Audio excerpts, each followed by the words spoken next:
Singer Sarabjit सरगम के आवाज में एक प्यारा सा बोलबम भजन। देखी भैया गौरा मैया भोलेनाथ से का कहा तानी और कौना भाव में कहा तानी लोग सुनी। डीजे हरिओम बसंतपुर।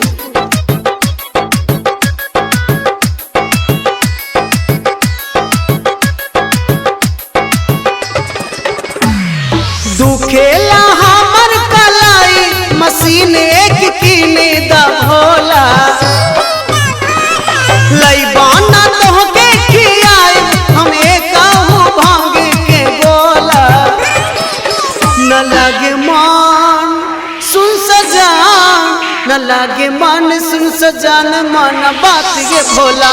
दिन रात राह भंगिया में चूरिए भोला हमके नीक नाही लागे तोहर चालिए भोला दिन रात राह भंगिया में चूरिए भोला चूरिए भोला चूरिए भोला। म्यूजिक बावा डीजे हरिओम बसंतपुर।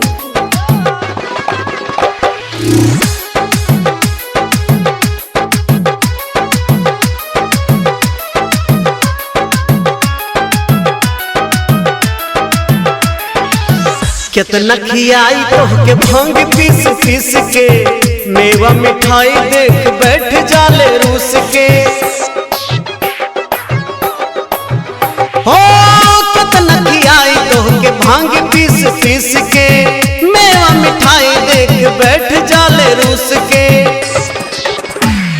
मन बाना बतिया तो हमर हम चल जाइब नहीं हरिए भोला मन बाना बतिया तो हमर हम चल जाए नहीं हरिए भोला न लगे मान सुन सजान न लगे मान सुन सजान मान बात ये भोला दिन रात राह भंगिया में चूरिए भोला हमके नीक नाही लागे तोहर चालिए भोला दिन रात राह भंगिया में चूरिए भोला चूरिए भोला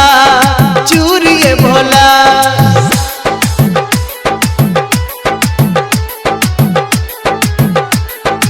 म्यूजिक बावा डीजे हरिओम बसंतपुर।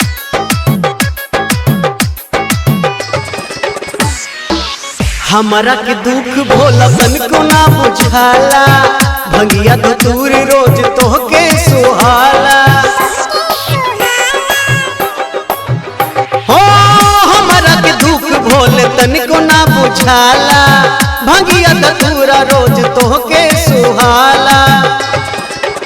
सरबजीत से कह के तू मिक्सी मशीन मांगवाला ये भोला सरगम से कह के तू मिक्सी मशीन मांगवाला ये भोला न लागे मान सुन सजान न लागे मान सुन सजान माना बात ये भोला दिन रात राह भंगिया में चूरिए भोला हमके नीक नाही लागे तोहर चालिए भोला दिन रात राह भंगिया में चूरिए भोला चूरिए भोला